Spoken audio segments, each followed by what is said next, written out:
la edición del día viernes 14 de mayo de la querida El Comercio TV. Muy buenos días, Robert, amigos televidentes. Qué gusto estar con ustedes en esta hora política, sobre todo con amplia información. Mucha, así que necesitamos que nos acompañen. El Comercio en su edición impresa ya llegó a nuestra mesa de trabajo. Usted puede ver los títulos y, claro, ya pedirlos en los centros de abasto. La nueva asamblea vive su primer pulso de sus fuerzas. Cabildo, 2 años marcados por pandemia y polémicas. Los municipios analizan las restricciones. Liga de Quito perdió y disminuye sus opciones de clasificarse. Principales títulos del diario El Comercio, que ya está en circulación en todo el país. Pídalo a su boceador favorito o en los diferentes centros de abasto.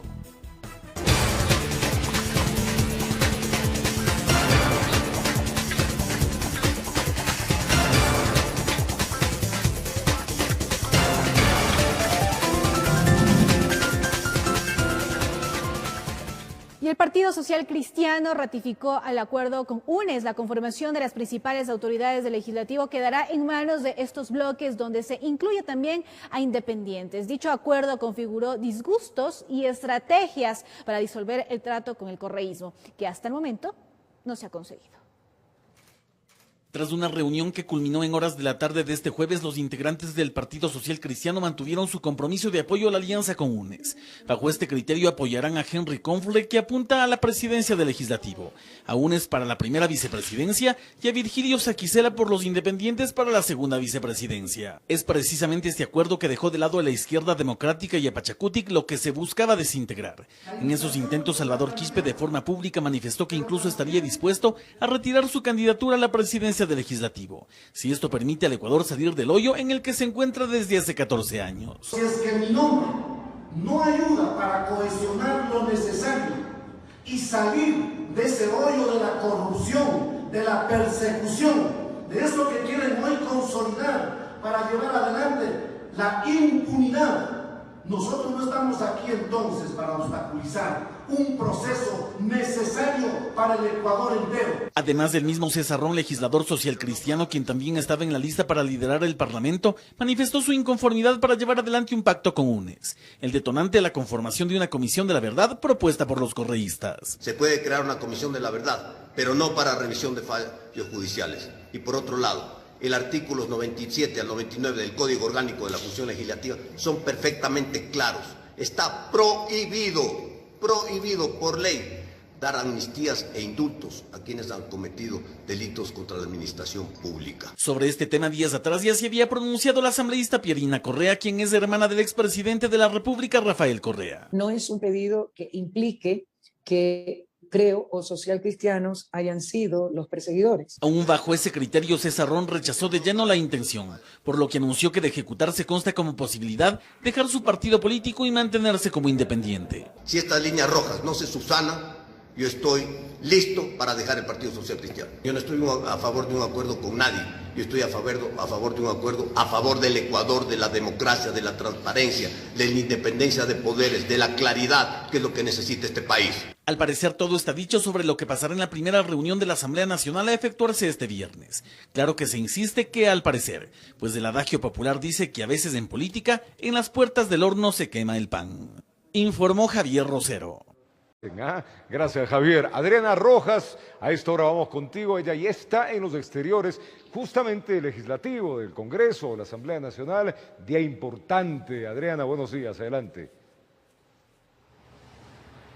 Robert, amigos televidentes, muy buenos días. Así es, nos encontramos en los exteriores de la Asamblea Nacional en el ingreso de la avenida Yaguachi, por donde entrarán aproximadamente a las 10 de la mañana los 137 legisladores que el día de hoy serán posesionados y llevarán a cabo su primera sesión en la cual elegirán a las autoridades del Consejo de Administración Legislativa CAL. Pero ¿cómo terminó la anterior asamblea? Pues entre despedidas se aprobó la Ley de Navegación Segura y por ello les hemos presentado el siguiente informe. Con 115 votos a favor y 4 abstenciones, la Asamblea Nacional aprobó la última ley de su administración, misma que conlleva a garantizar los espacios acuáticos, los derechos de salvaguardar la vida humana en el mar, la seguridad de navegación, protección marítima, la prevención y neutralización de los actos ilícitos. Esperando que esta ley sea un instrumento muy importante para nosotros los ecuatorianos, para la protección de nuestra fauna marina. Durante la última reunión virtual del Pleno, los discursos de agradecimiento por el trabajo realizado durante estos 4 años no faltaron. El presidente de la Asamblea, César Litardo, expresó que se cumplió con los 2 últimos trámites legislativos importantes y resaltó la convicción democrática del organismo para dejar a un lado las diferencias y llegar a consensos. Yo creo que hemos hecho lo correcto, lo necesario y lo que estuvo a nuestro alcance. Agradecerles a ustedes una vez más por la convicción democrática con el país, agradecerles a ustedes por tener la posibilidad de haber demostrado que en el Ecuador, más allá de las diferencias, encontramos consensos por el Ecuador. A su vez, el Pleno aprobó las reformas a las leyes de la Seguridad Social, del ISFA y del ISPOL, que garantizan que todo jubilado de la Policía Nacional y del Ejército recibirá la totalidad de las pensiones, así vuelva a la vida laboral formal. De esta manera, el periodo legislativo 2017-2021 cerró sus funciones con 79 leyes aprobadas bajo las presidencias de los legisladores José Serrano, Elizabeth Cabezas y César Litardo, informó Mauricio Sánchez.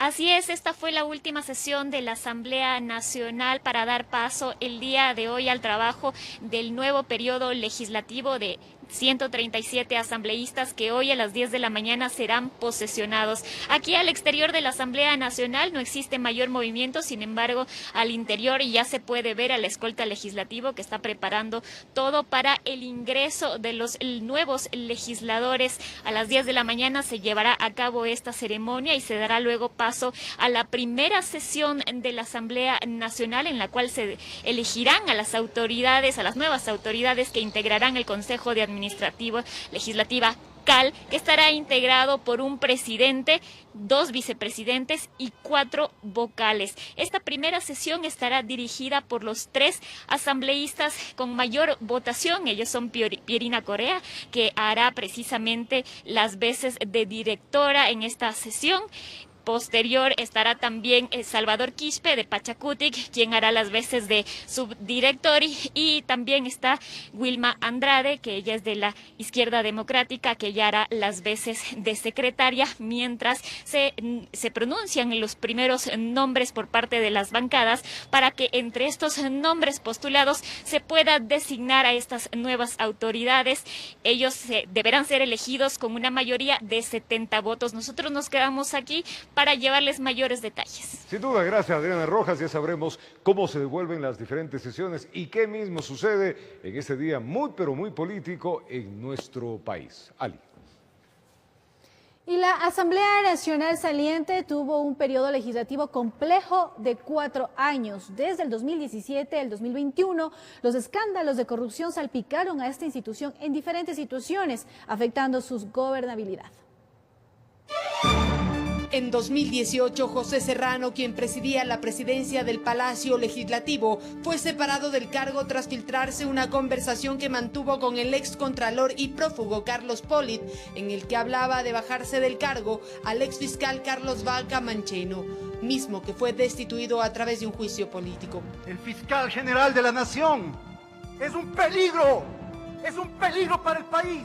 Un funcionario de una institución no puede hablar de bajarse al funcionario que está precisamente investigando al prófugo de la justicia. La separación del correísmo y el morenismo también dividió a la Asamblea.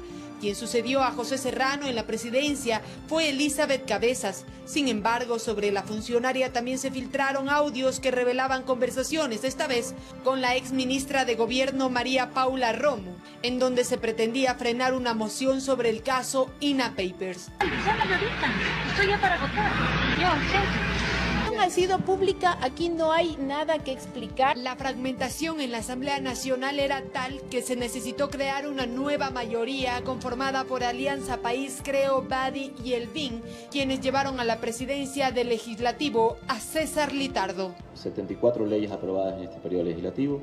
Entre los escándalos de corrupción está el caso Diezmos, que involucró al menos a 20 asambleístas, entre ellas la exlegisladora y vicepresidenta de la República María Alejandra Vicuña, como también Norma Vallejo y Ana Galarza, quienes recibieron denuncias por cobrar irregularmente sueldos a sus exasesores para aportar a movimientos y partidos políticos. Tengo pruebas de las presiones y de que supuestamente se vendió mi cabeza para cubrir otras. Tras el paro de octubre de 2019, los asambleístas correístas Gabriela Rivadeneira, Carlos Viteri y Soledad Buendía salieron del país hacia México tras considerarse perseguidos políticos. Existe un peligro en contra de nuestros compañeros asambleístas y también de sus familias. En el 2020, la asamblea se acogió al teletrabajo por la pandemia. La emergencia sanitaria sacaría a la luz algunos casos de corrupción, como el reparto de hospitales. Esta vez se revelaba que los legisladores pedían cargos en la administración pública a cambio de votos en las iniciativas propuestas por el Ejecutivo.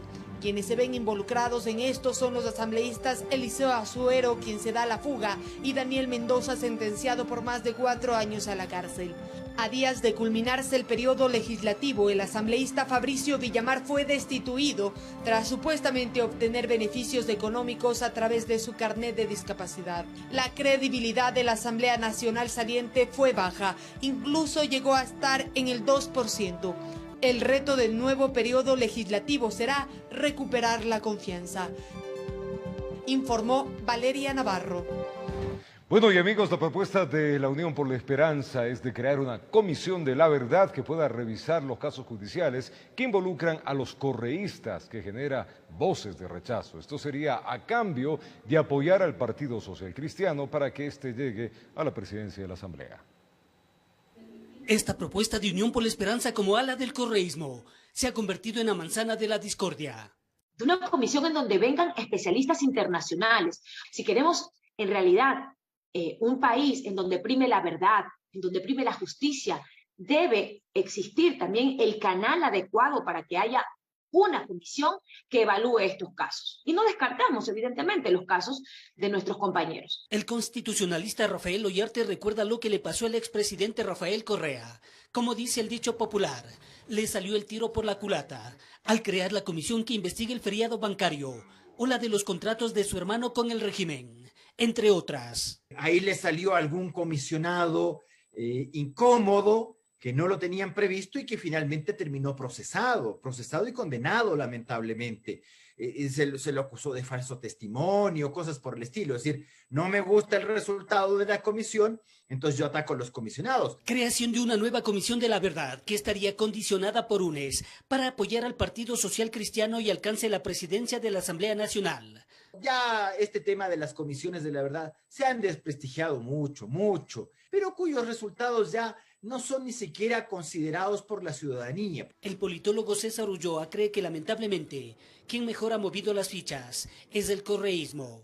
Aquí el ganador de toda esta negociación, de toda esta operación es UNES, no es el que es electo presidente o las vicepresidentas, es quien con 48 votos, al ser el bloque legislativo más fuerte, impone la orientación no de la conducción de la asamblea, ojo, impone la conducción del país, que es diferente, porque la asamblea es el poder más importante en cualquier estado que tenga un legislativo. Desde el correísmo a todo pulmón se ha dado a entender que la intención es que sus compañeros que son procesados por las protestas de octubre no enfrenten a la justicia ecuatoriana y que Jorge Glass salga libre.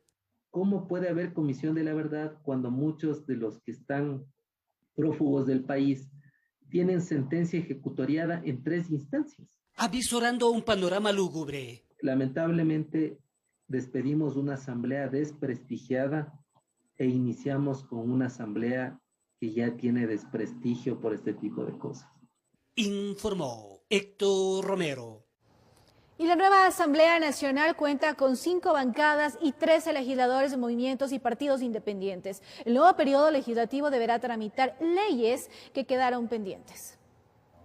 La nueva Asamblea Nacional cuenta con diferentes fuerzas políticas que fueron elegidas el pasado 7 de febrero. La conformación de las bancadas queda de la siguiente manera.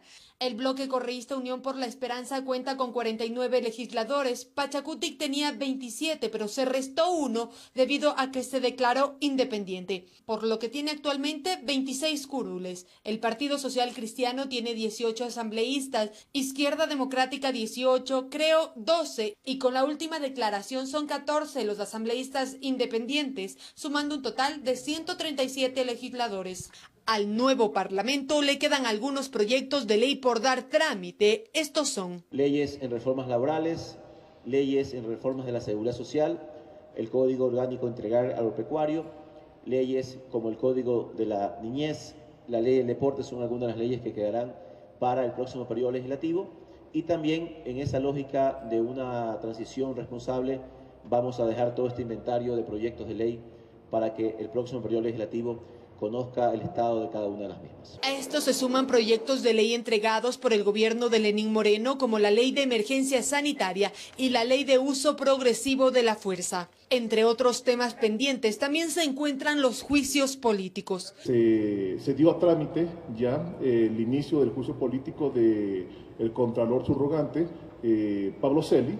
El presidente Guillermo Lasso ha indicado que cuando asuma el poder remitirá a la función legislativa reformas tributarias, proyectos de ley a la educación superior y a la educación intercultural bilingüe. Son varios los retos que le queda a la nueva Asamblea Nacional para el periodo 2021-2025. Uno de los principales será proponer leyes para salir de la crisis económica, informó Valeria Navarro. Y es que la nueva Asamblea Nacional empezará su periodo legislativo con nuevas reglas tras entrar en vigencia las reformas a la función legislativa. Además, se crea un comité de ética para investigar denuncias que pesen sobre los propios asambleístas.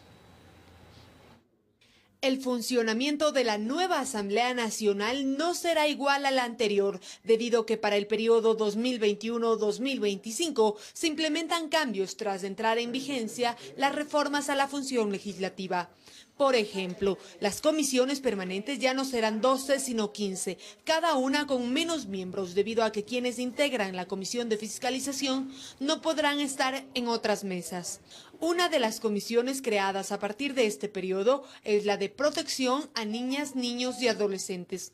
Además, 5 asambleístas deberán conformar el Comité de Ética para investigar actos de corrupción cometidos por miembros de la función legislativa. Recuerde usted que dentro de la Asamblea se conformaban, cuando había denuncias propuestas por un legislador contra otro legislador, se conformaba un grupo de legisladores, justamente 5, para que evalúen y sancionen a los legisladores con el debido proceso. Aquí lo que hemos hecho es ya ponerlo en la ley, ponerlo como una comisión permanente, la de ética, que va a poder aclarecer muchos temas. Yo creo que esta comisión va a ser muy efectiva para mandar un mensaje al pueblo ecuatoriano que la Asamblea no es en lo que se nos quiso convertir. Uno de los actos relevantes que implementó la reforma es que los juicios políticos sean decididos por todo el Pleno y no solo por la Comisión de Fiscalización. Además, implementa que si un funcionario ya no está en su cargo, la sanción es que se prohíba ejercer una función pública por 2 años. Entre otras cosas, también se trata el tema de las asistencias. Sanciones para cuando los asambleístas no dan quórum, sea en la comisión o sea en el Pleno de la Asamblea Nacional. Informó Valeria Navarro. Vamos a una pausa comercial. Al retornar les contamos que la Corte Nacional de Justicia ratificó la prisión preventiva en contra del excontralor subrogante Pablo Celi, el exsecretario de la Presidencia José Augusto Briones y sus hermanos, quienes son procesados por el presunto delito de delincuencia organizada. Ya regresamos con esta información y mucho más. El subrogante Pablo Celi, el exsecretario de la Presidencia José Augusto Briones y sus hermanos. A 3 más se les aplicó medidas sustitutivas. Ellos son procesados por el presunto delito de delincuencia organizada. La esperanza que tenía el ex contralor subrogante Pablo Celi de defenderse en libertad se desvanece una vez que el Tribunal de la Corte Nacional de Justicia, conformada por los jueces Byron Guillén, Mercedes Caicedo y Luis Rivera, negaron el recurso de apelación a la prisión preventiva presentada por Celi, su hermano Esteban Celi, José Augusto Briones, ex secretario de la Presidencia, también su hermano Luis Adolfo Briones. Quienes corrieron con mejor suerte fueron Silvia López, Andrés Luque y Ángel Rodríguez, para quienes se dispuso su inmediata libertad, ya que la prisión preventiva no habría contado con los requisitos necesarios. Se les prohíbe su salida del país, presentarse ante la autoridad competente y usar el grillete electrónico. Ellos son procesados por el supuesto delito de delincuencia organizada. al presuntamente solicitar recursos económicos a la empresa No Limit a cambio de desvanecer glosas y pago de planillas, lo que se habría efectuado desde la Contraloría, Petroecuador y Secretaría de la Presidencia de la República. Celi guarda prisión desde el pasado 13 de abril. Informó Héctor Romero. Abdalá Bucaram Puley y Gabriela Pazmiño fueron sobreseídos, estaban imputados ellos por el caso de delincuencia organizada debido a la supuesta venta irregular de medicamentos a hospitales públicos. Según la Fiscalía, se apelará a la decisión de las autoridades judiciales. Durante este jueves 13 de mayo en la Corte Provincial de Justicia del Guayas se dio a conocer el sobreseimiento de Abdalá Bucaram Puley y su esposa Gabriela Pazmiño. Esto en el caso que las autoridades investigan por delincuencia organizada debido a la venta irregular de medicamentos a hospitales públicos. Los abogados encargados de la defensa de los ahora sobreseídos expresaban su conformidad con lo expuesto por las autoridades judiciales. Ya la familia Bucaram ha sido otorgado 2 dictámenes abstentivos, uno a favor de mi patrocinado, el señor Jaime Abdalá Bucaram Puley, donde el juez ha determinado precisamente que mi defendido no ha tenido ni participación ni relación alguna en la supuesta delincuencia organizada. Gabriela Pazmiño ha recibido un auto de sobreseimiento porque el juez ha determinado que no existía ningún tipo de responsabilidad dentro del presunto delito que era de delincuencia organizada que se le pretendía imputar.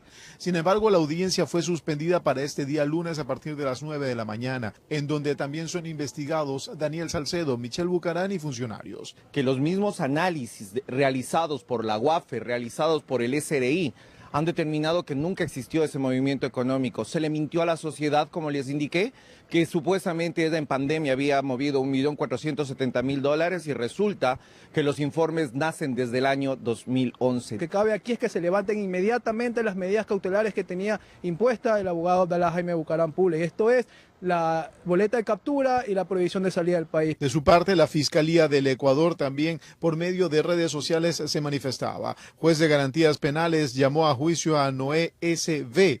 y Jorge S. por supuesta delincuencia organizada. Durante la audiencia, la Fiscalía apeló de forma verbal el sobreseimiento dictado para Abdalá B.P. y Gabriela P. En otro tuit también se puede divisar la lectura de la resolución de la audiencia de evaluación y preparatoria de juicio contra 16 procesados por delincuencia organizada para acceder a convenios de pago irregulares a hospitales del IES en Guayaquil. Se suspendió y se reinstalará este lunes 17 de mayo, informó Julio César Saona. Y este viernes, en un consejo ampliado virtual, se resolverá dónde y cuándo se convocará al Congreso de la CONAIE para elegir al nuevo presidente de la organización. La designación de las autoridades del movimiento indígena divide posiciones entre las bases de la CONAIE, entre quienes respaldan o no la candidatura de Leonidas Issa. El Consejo de Gobierno de la CONAIE fue ratificado durante un consejo ampliado virtual que se realizó en las últimas horas y dejó sin efecto igual la posibilidad de que Jaime Vargas sea separado de la presidencia. Sin embargo, su rol será simplemente el de organizar el nuevo evento para elegir a quienes asuman la conducción de la organización, y eso se definirá este viernes. Ellos están simplemente para convocar al Congreso de la CONAIE y con eso acabamos. No hay por qué estar diciendo de que hay una división, que aquí hay dos consejos de gobierno. No existe eso. Los días 3 y 4 de este mes debía hacerse este evento para nombrar a quienes integrarán el nuevo Consejo de Gobierno en Unión Base, cerca de Puyo, pero fue suspendido por la crisis sanitaria y el estado de excepción por el COVID-19. De su nueva sede está aún por determinarse. Para este Congreso, la filial amazónica ya tiene definido su respaldo. Ir a apoyar al compañero Leonidas Issa Salazar, actual presidente del movimiento indígena y campesino de Cotopaxi. Pero los quichua de Pastaza, como el pueblo originario de Sarayacu, dice que no apoya a esa posición porque en Zamora se decidió que debe ser una mujer quien presida la CONAIE. El que llegue una mujer, se considera, garantizaría la unidad del movimiento indígena, que hoy tiene varias corrientes que le impiden consolidarse. La coordinación quichua de acá, de Pastaza, Paquiru, por ejemplo, no se ha pronunciado al respecto de apoyar a Leonidas Issa, sino más bien lleva una candidata propia, que es la compañera Zenaida Yazacama, a la cual también estamos apoyando. Para la lideresa indígena amazónica hay otro factor que le está haciendo daño a la CONAIE, y es el de alinearse a ideologías políticas, sean de izquierda o de derecha, a veces alejadas de los reales objetivos que tienen los indígenas. Los pueblos indígenas tenemos una visión propia, exigencias propias y una propuesta alternativa propia, y eso hay que respetar y hay que diferenciar. Informó Edwin Fernández. El director del Banco del Instituto Ecuatoriano de Seguridad Social, BIES, nombró al economista Freddy Monge como nuevo gerente general encargado, cuya primera acción es suspender la elevación de las tasas de interés de los préstamos hipotecarios de esta entidad financiera y mantener al 5.99% para viviendas de hasta $90.000. Y varios gremios de trabajadores sindicales y la Unión Nacional de Educadores se movilizarán hoy como medida de protesta ante el incremento del precio de combustibles. Además, hacen un llamado al gobierno entrante para que cumpla con su plan de vacunación. El incremento de precios de combustibles no solo genera malestar en el sector del transporte pesado, también los trabajadores sindicales no están conformes y hacen un exhorto al gobierno. Y pedimos la derogatoria del decreto 1154, que es el alza de combustibles permanentes. Por eso se está subiendo todo el costo de todos los artículos de primera necesidad. Para este viernes, varios gremios de trabajadores sindicales y de la Unión Nacional de Educadores saldrán a las calles como medida de protesta. Estarán en las plazas y en las calles rechazando el alza de combustible. Las demandas también son para el gobierno entrante. Rechazan el proyecto de ley que reforma la Ley de Seguridad Social referente a la conformación del Consejo Directivo del IES.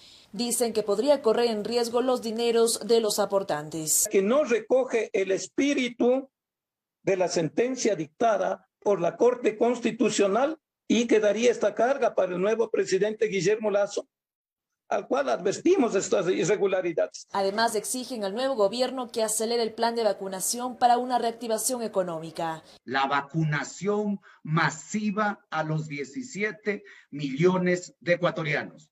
Y el gobierno ofreció que va a vacunar 9 millones en 100 días. Informó Priscila Cadena.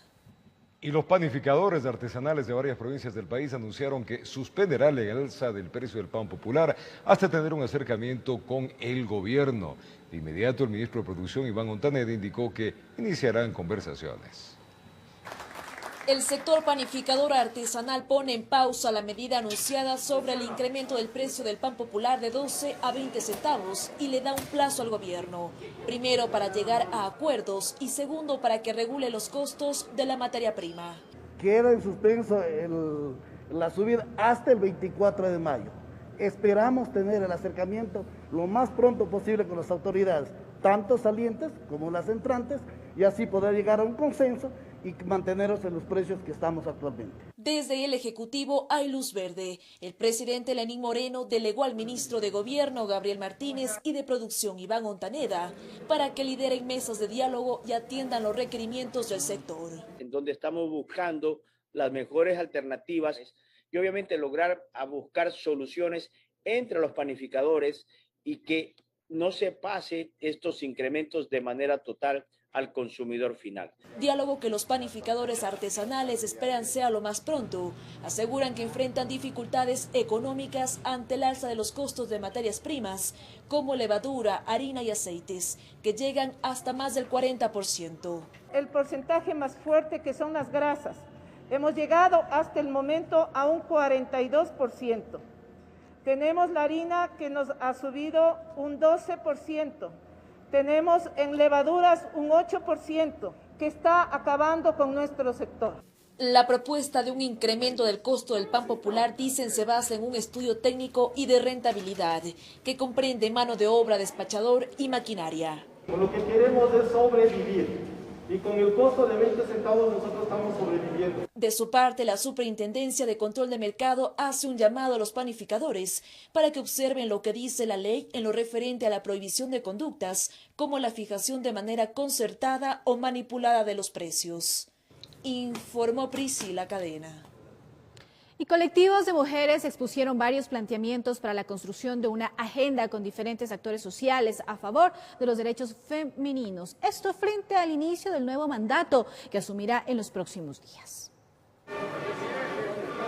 A puertas del comienzo de un nuevo gobierno, colectivos feministas presentaron a medios de comunicación la construcción de una agenda que reúne 6 temas claves a favor de los derechos de las mujeres. Estamos apuntando a crear un documento tanto para la incidencia en el gobierno nacional como para la incidencia en la sociedad. No es una interpelación, como dijo Maricruz, colectiva, no es una interpelación en una sola dirección, sino también para cambiar todo un tema de políticas públicas que siguen discriminando a las mujeres diversas, pero también unos patrones culturales que refuerzan esa discriminación y la desigualdad. Aseguran que si bien los ejes involucran política social, cuidado, reproducción de la vida, violencia, soberanía del cuerpo, participación política y más, aún el camino es largo. Es decir, que tenemos una legislación totalmente ambigua, ¿no? Hemos visto solamente en los casos de binomios presidenciales, incluso binomios que se dicen llamar, ¿no?, de izquierda, progresistas, pues no lograron poner en sus segundos puestos, aunque sea pues una mujer. Jacinta Aguirre, miembro de la Red de Mujeres con Discapacidad, menciona la lucha que viven miles de mujeres en el alcance e igualdad de oportunidades a favor de una sociedad más justa y equitativa. Porque se visibilice la violencia de género de las que somos objeto las mujeres con discapacidad sin que constemos en las estadísticas oficiales. Creemos que también que se respete nuestro derecho a una maternidad responsable y plena, a una vida sexual segura. Este primer encuentro formará parte de una serie de foros y eventos que buscan acercarse al Estado, sociedad civil y diferentes organizaciones con el fin de construir un país inclusivo, diverso y libre de violencia de género, informó Caterine Aguirre. Al retornar, representantes de la Asociación de Centros de Diálisis del Ecuador protestaron en varios puntos del país para exigir al gobierno nacional el pago de cerca de 200 millones que correspondería a 11 meses de prestaciones de servicios. Esto y más al retornar, ya venimos. Gracias por acompañarnos en este día viernes. Vamos a contarles ahora que representantes de la Asociación de Centros de Diálisis del Ecuador protestaron en varios puntos del país. Ellos exigen al gobierno nacional el pago de cerca de 200 millones de dólares que corresponderían a 11 meses de prestaciones de servicios.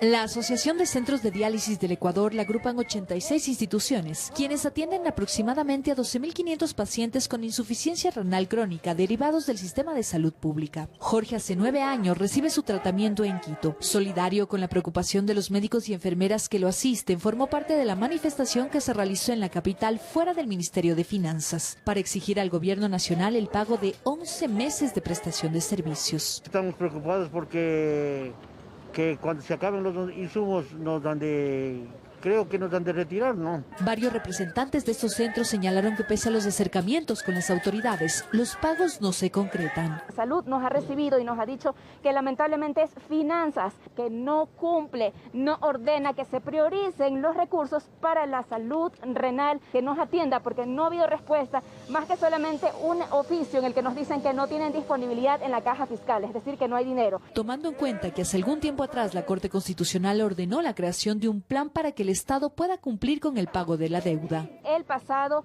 mes de septiembre del 2020, en el que se dispone que se pague inmediatamente a las dializadoras. Esa sentencia no se ha cumplido. Según los cálculos de los médicos de los centros de diálisis que prefirieron no revelar su identidad, la falta de pago sería desde junio del 2020, lo cual repercute también en sus salarios. Nosotros también vivimos limitados en el hecho de que sí, hay alguien más que nos está ayudando, hay alguien que tal vez nos puede brindar un apoyo, más sí es una constante preocupación el no saber qué va a pasar mañana. Aspiran que con las protestas efectuadas simultáneamente en ciudades como Guayaquil y Loja, su solicitud sea escuchada. En tanto, se espera un pronunciamiento oficial del Ministerio de Finanzas, informó Sofía Vintimilla.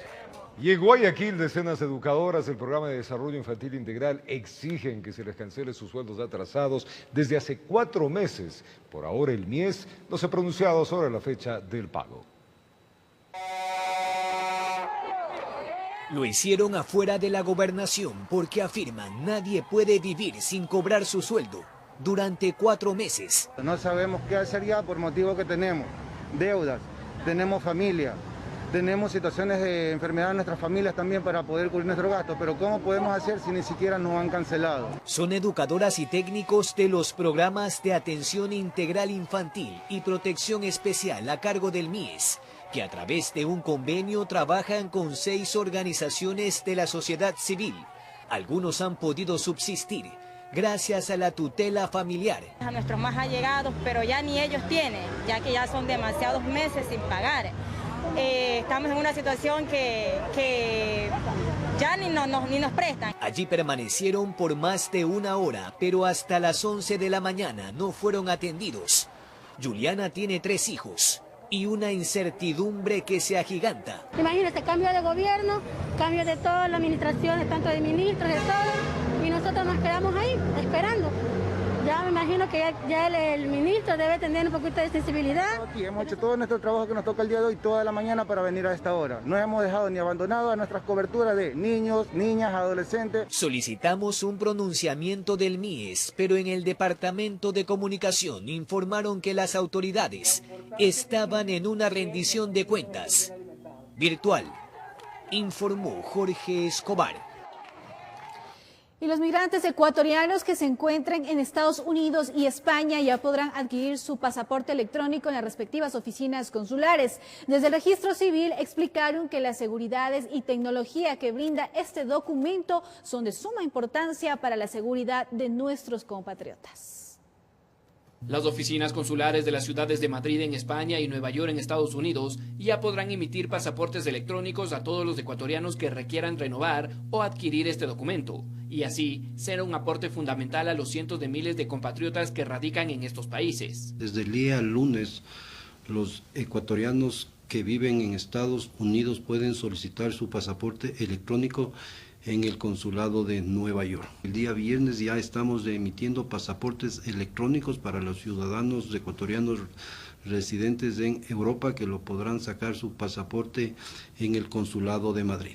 Rodrigo Avilés, director general del Registro Civil, explicó que el salto tecnológico y de seguridad que dio la institución en la emisión tanto de la cédula de policarbonato como el pasaporte electrónico no solo representan un cumplimiento a los estándares de calidad, sino que también brindan confianza para el resto de países y comunidades como la Unión Europea por las características de inviolabilidad que actualmente brindan estos documentos. Tenemos los documentos más seguros, eso nos ha servido ¿para qué? Para que Estados Unidos en sí ya nos pueda dar una visa por 10 años y esperamos que con este documento nuevo también nos sirva para poder viajar a Europa sin la visa a Schengen. Desde septiembre del 2020 hasta abril de este año son más de 200.000 pasaportes electrónicos emitidos por la entidad, producción que en las últimas semanas ha aumentado debido al naciente turismo de vacunas que algunos ciudadanos ecuatorianos realizan hacia Estados Unidos para lograr inmunizarse contra el COVID-19. Desde el Registro Civil se recordó a la ciudadanía que en el país se puede adquirir o renovar el pasaporte electrónico en las oficinas de las ciudades de Quito, Guayaquil y Cuenca, previo agendamiento de la cita por la página web del organismo. Informó Mauricio Sánchez. Con la aprobación de la Asamblea Nacional de la primera fase del acuerdo comercial entre Ecuador y Estados Unidos, el trabajo que le queda al nuevo gobierno es mantener las negociaciones y, claro, concretar un acuerdo más amplio e integral. Desde el Ministerio de Producción expresan que se han desarrollado múltiples reuniones con los representantes del presidente Lasso para indicar la hoja de ruta en materia de comercio exterior. La agenda comercial y los avances en materia de exportación y comercio exterior serían uno de los ejes temáticos más avanzados que se trata en las mesas de trabajo para la transición de gobierno. Desde el Ministerio de Producción explican que el gobierno del presidente Lenín Moreno trabajó para canalizar la firma de un acuerdo comercial con Estados Unidos, uno de los socios estratégicos más importantes del país, objetivo que se encuentra avanzado con la aprobación de la Asamblea Nacional de la primera fase del acuerdo. El 2021 se ve prometedor, obviamente, para la agenda comercial. Ha sido importante el apoyo y el impulso político que el nuevo presidente Lasso ha dado a este trabajo que se ha hecho articulado público con la embajada, con la Cancillería y obviamente con los sectores productivos. El ministro de Producción, Iván Montaneda, destaca que los múltiples acercamientos con los representantes del presidente electo Guillermo Lasso coinciden en varios aspectos para seguir trabajando por el sector, y dice que esto ayuda para que el trabajo continúe y se enfatice en factores que quedaron faltantes. Coincidimos en muchos puntos, que también es favorable. La agenda comercial es uno de esos, trabajar en competitividad, continuar con el impulso del sector acuícola y pesquero, continuar impulsando las exportaciones no petroleras, seguir promocionando al país, seguir atrayendo inversiones. Es decir, esa fue nuestra agenda y ese es el legado que estamos dando, ese camino que queda aperturado y que será continuado por la nueva administración. Desde la cartera de Estado se enfatizó que los acercamientos con los mercados internacionales han diversificado la canasta comercial, brindando al país la oportunidad de crecer en sectores como textiles, frutas exóticas y demás productos que han impulsado a los emprendedores ecuatorianos. Informó Mauricio Sánchez. Vamos a una pausa comercial. Al retornar les contamos que Estados Unidos autoriza la vacuna de Pfizer para los menores de 12 a 15 años. Ya regresamos con esta información. Se concretó la exportación de 10.000 galones de combustible ecuatoriano a Colombia en la ciudad de Ipiales. Este abastecimiento duró todo un día. Miles de usuarios se apostaron en 4 estaciones donde se diversificó la venta. Tras un importante convenio entre Ecopetrol de Colombia y Petroecuador, se logró la exportación de 10.000 galones de combustible que llegaron para abastecer en el departamento de Nariño a miles de usuarios que permanecían sin el carburante. Se registraron interminables filas de personas y vehículos. Aquí se diversificó de acuerdo a los vehículos e incluso las propias necesidades. Tenemos las 3 filas, la de galones, la de motos y vehículos. Contamos con el personal necesario y el orden, que es lo importante. Ahorita con órdenes de la alcaldía tenemos para vehículos particulares 30.000, para vehículos de servicio público 40.000 y las motos 10.000 pesos. Compré una botella de gasolina en 15.000. No, pues es que debe darse la venta principalmente acá para todos. En este caso lo requiero para el carro que no tengo varado, literalmente para transporte de mis carros. Hoy llega el combustible y no me quieren vender un galón para poder prender el carro y traerlo. Bajo todas las medidas de seguridad en las 4 estaciones de servicio de combustible de Ipiales, se buscaba abastecer a las miles de personas que con paciencia esperaban su turno. El personal del Cuerpo de Bomberos diseñó estrategias importantes para el control. Se está aislando unas áreas donde pues, las personas no pueden utilizar lo que es celulares, se prohíbe toda situación que pueda generar ignición, obviamente por los vapores que se presentan al realizar esta acción. Se realizaron todos los trámites pertinentes para que este tipo de exportación llegue sin problemas a su destino. Además, esto no permite el desabastecimiento del combustible en Tulcán, ya que se estaba fugando a Colombia por pasos informales. En los trámites respectivos, pagando sus impuestos, aranceles y todo lo demás, para que haya esta importación exportación para Colombia. Con imágenes de José Cedeño desde Nariño, Colombia, informa Miriam Enríquez. La Policía Nacional espera que el gobierno entrante les otorgue una nueva dotación de uniformes. La comandante general Tania Varela indicó que son 7 años que no han recibido la indumentaria y espera tener pronto diálogos con las nuevas autoridades. A pocos días que inicia el gobierno de Guillermo Lasso y en la Policía Nacional indican que tienen presupuesto para sueldos, también para servicios básicos, mantenimiento de vehículos, entre otros rubros, pero que hay un tema que por más de 5 años no han sido considerados. Es que por favor se nos dote de uniformes.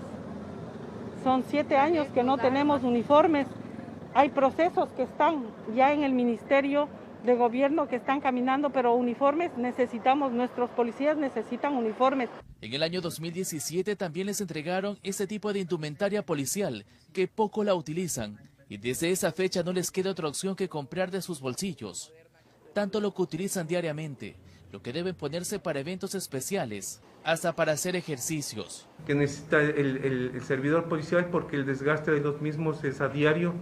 Estamos pidiendo también la situación de implementación logística que nos ayudaría a servir más y de mejor forma a la sociedad. La empresa estatal Fabrec se encargó por muchos años de confeccionar los uniformes de la institución del orden.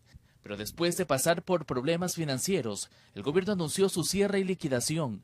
En el año 2017 habían 47.000 policías, ahora son 53.000 elementos. Sí, esperemos tener una conversación con el nuevo gobierno, con el nuevo ministro de Gobierno también, para poderle plantear esta necesidad que es importante y prioritaria para la Policía Nacional hoy. Alex Ramírez pertenece a la Asociación de Comerciantes de Artículos Militares y Policiales, que tiene su local en el barrio Chemis atrás del cuartel Modelo, y que espera que el gobierno entrante los considere en el proceso de elaboración y confección de la ropa que utilizan los miembros de la policía. El gobierno nos da esa oportunidad de facilitar los uniformes, obviamente sería bajo contratos establecidos con la Policía Nacional. Estamos capacitados para elaborar, igual nosotros aquí entregamos a todo lo que son grupos de la policía, ¿no? Aquí vienen desde lo que es policía hasta un coronel. En tanto, por acá continúan algunos con uniformes gastados y esperan después de 7 años los vuelvan a considerar en el presupuesto anual sobre las necesidades que tiene la Policía Nacional, informó Charlie Pisa.